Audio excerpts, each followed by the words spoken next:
పెట్టలేదు కాబట్టి. ఇప్పుడు హై స్పీడ్ ఇంటర్నెట్ వచ్చేసింది అనుకోండి, వర్క్ ఫ్రమ్ హోమ్లు పెరుగుతాయి. వర్క్ ఫ్రమ్ హోమ్ పెరిగితే 40% ఆఫ్ ఎక్స్పెండిచర్స్ కంపెనీలకు తగ్గిపోతుంది, సాఫ్ట్వేర్ కంపెనీలకి.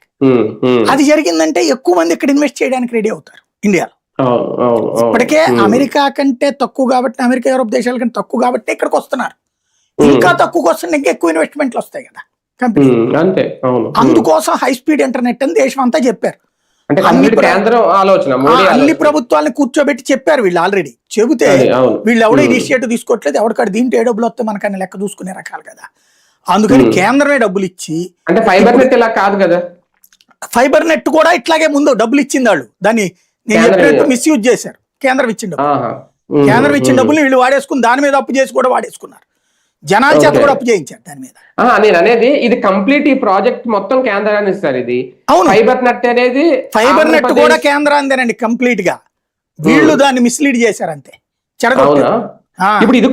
ఇప్పుడు ఇది కూడా, ఇందులో కూడా ఎస్పీవి అని వీళ్ళేదో, ఎస్పీవి అంటే ఏం లేదు, స్పెషల్ పర్పస్ వెహికల్. అంటే ఎందుకు పెట్టారంటే ఇప్పుడు మనకి ఎలక్ట్రిసిటీకి 24 hours పవర్ మనకే ఇచ్చారు ఆంధ్రాకి ప్రయోగాలు. అట్లాగే ఫైబర్ నెట్ కి అట్లా ఇచ్చారు. ఇచ్చాక వీళ్ళు డైవర్ట్ చేసేస్తుంటారు. కాబట్టి ఎస్పీవి అంటే ఆ డబ్బులు అందులోనే ఉంటాయి, మళ్ళీ ఇచ్చుకోవడానికి కుదరదు. అప్పుడు ఫైబర్ నెట్ కి రాష్ట్ర ప్రభుత్వానికి ఇచ్చారు, వీళ్ళు వాడేశారు దాన్ని. అట్లాగే ఎలక్ట్రిసిటీకి ఇచ్చిన వీళ్ళు వాడేస్తారు అట్లాగా. అందుకని ఎస్పీవి అంటే అది ఒక సపరేట్ అకౌంట్ తీసి